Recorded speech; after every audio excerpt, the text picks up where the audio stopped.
VBN, Village Video Blog Network, home to weekly NFL predictions, great personality profiles, professional wrestling video blogs, sports video blogs, MBTA video blogs, and a whole lot more. Collection of my work goes back to June of 2014 on various social media websites. RVBN, the only video blog on the internet that matters. Time's now 7:47 in the evening for January 31st, Tuesday. It's 2017. Good evening, Facebook, YouTube, Twitter, and Google+. This is the third and final video blog of the night.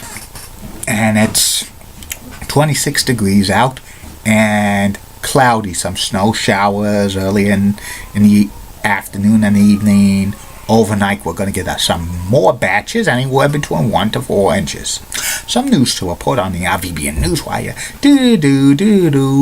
ESPN is borrowing its personalities on sports radio WEEI for the time being because one of the ESPN personalities, Bobby Jones, said something bad about the Celtics, and that's not good. And also, the Ottawa Senators are going to be playing the Colorado Avalanche next year, 2 games in Sweden, pending the approval by the NHL Players Association, which you'll probably sign off. And Sweden's one of the hockey hotbeds in Europe. So that's about it on news from the RVBN Newswire.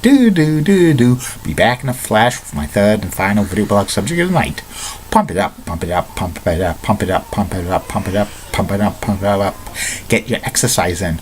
Walk, run, swim, jog, and do other stuff. Get your heart pumping, get your heart flowing, and be a slim, trim 217 pounds like the late great Playboy Buddy Rose. Time's now 7:48. Angelo going to go to Market Basket today to scratch off millions of scratch tickets to win nothing. I'm back. My third and final video blog subject of the night is about the MSG WWE House Show Card Review from June 21st, 1985 at the world's most famous arena, Madison Square Garden. The main event was for the WWE Championship, held inside a steel cage. It was Hulk Hogan facing off against Don the Rock Morocco. He was the Magnificent One. He was managed by the devious Mr. Fuji. Some other exciting matches on this card.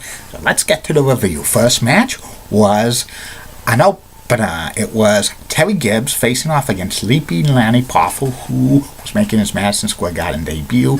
Leaping Lanny eventually became a genius in the WWE years later, and he was the brother of Macho Man Randy Savage, but the WWE never acknowledged Randy Savage and Leaping Lanny Poffo as brothers on television. And this was about a 7-minute match. It was a competitive match. Terry Gibbs gave Lanny Poffo a run for his money, but in the end, Lanny Poffo did the moonsault on Terry Gibbs, pinning him 1, 2, 3. One of the only times Lanny Poffo won the match on television at Madison Square Garden. I think this might be the only one he won as Leaping Lanny. The next match was Matt Bourne facing off against Mr. USA Tony Atlas. And this was a back and forth match, and he had Tony Atlas win in about 6.5 minutes by giving the power slam to Matt Bourne. Matt Bourne would soon leave the WWE. He would eventually resurface in the WWE close to 8 years later as Evil Doink the Clown. The next match was Jose Luis Rivera facing off against the Missing Link with Bobby the Brain Heenan, and this was only a 2-minute match, and it was a squash match by the Missing Link. He beat Jose Luis Rivera with a flying headbutt. They were building the Missing Link as a big monster, as a credible threat to Hulk Hogan's WWE Championship, but he never got a title shot at Madison Square Garden. The next match was the debut of Jumping Jim Brunzell facing off against Moondog Spot. And this was a competitive match Moondog spot gave Jim Brunzell a run for his money, but in the end, Jim Brunzell gave Moondog spot a drop kick and pinned him 1, 2, 3. The next match was another Madison Square Garden debut. It was Macho Man Randy Savage, ooh yeah, dig it, facing off against Quick Draw Rick McGraw. And this was about a 13-minute match. Randy Savage does his stuff that he always would do in his matches, doing the flying axe handle outside the ring onto the floor. The announcers, Mean Gene Okerlund and Gorilla Monsoon, was saying Randy Savage was the number one free agent in pro wrestling, that many managers was after him, like classic Freddie Blassie and Bobby the Brain Heenan and Jimmy Hart and Mr. Fuji, among others. But eventually would pick Miss Elizabeth, his real-life wife at the time. And Macho Man wins his match by giving the flying elbow to Rick McGraw. The next match was a 6-man tag team match, and it was George the Animal Steele and the U.S. Express, Barry Windham and Mike Rotundo, with Captain Lou Albano. The U.S. Express were WWE Tag Team Champions at this point, but they won it a few days early at a TV taping, which did not air on television into July, so Sheik and Volkov were still the WWE Tag Team Champions, defending at house shows, because back then a title change that was filmed for television had to be aired on television first before they would acknowledge it, because sometimes Vince McMahon could cancel title reigns for one reason or another.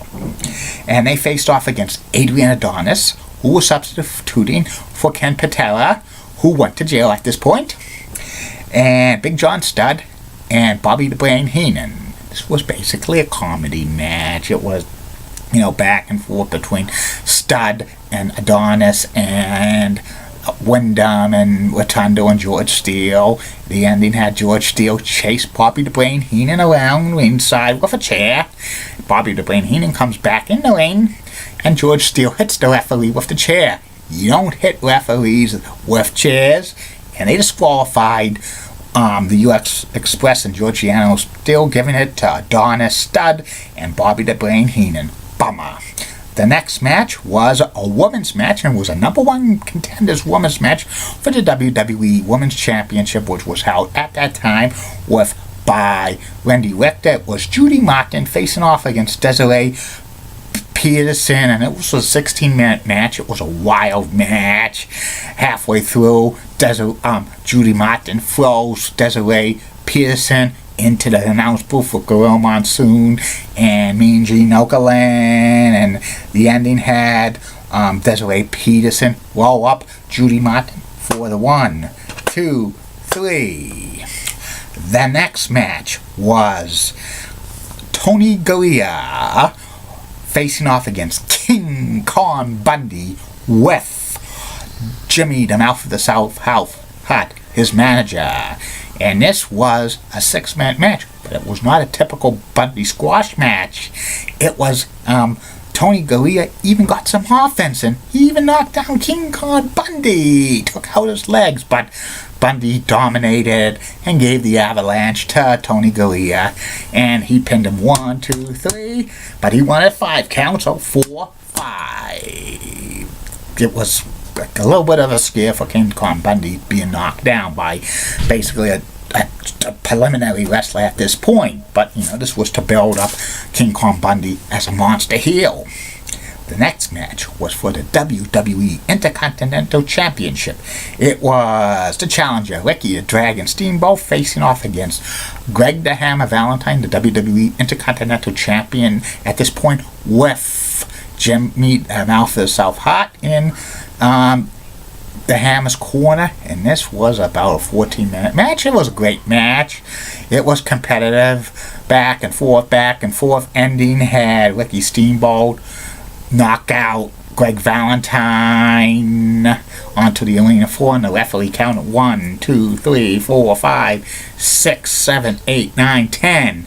Steamboat wins the match, he doesn't win the title because titles don't change hands on countouts or disqualifications or draws. You have to be pinned in the ring, you have to make your wrestler submit, or you have your corner man throw in the towel.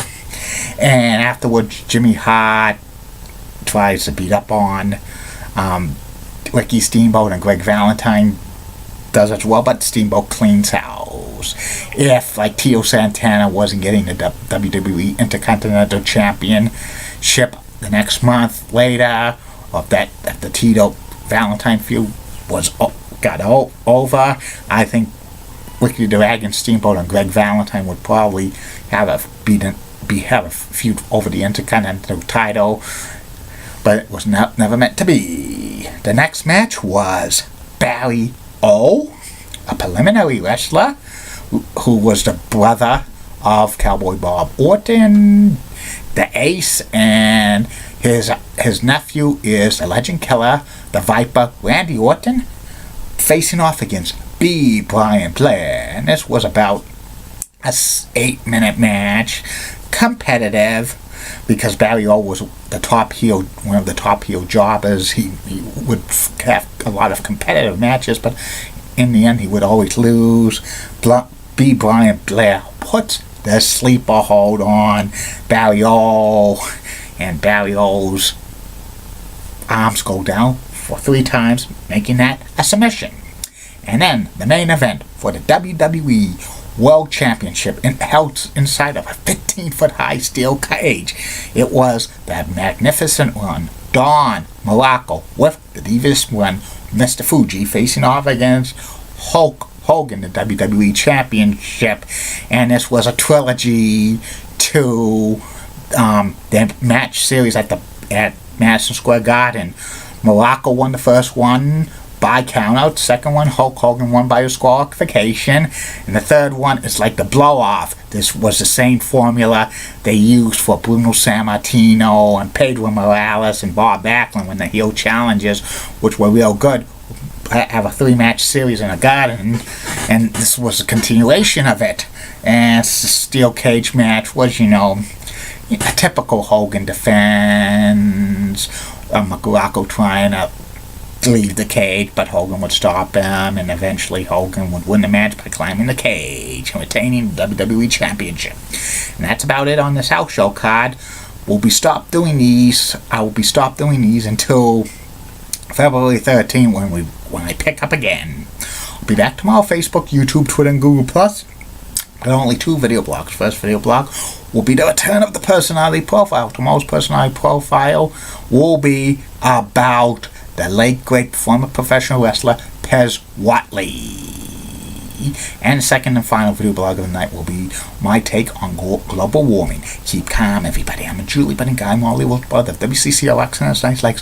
Elizabeth Hart, so stunning, she's best. Amy Sweezy's awesome Amy. Linda Church of WPIX, Channel 11, New York. Such a rocking cougar, she's got the best legs, New York City. Barbara Gibbs of BBC 11 has a sweet southern accent.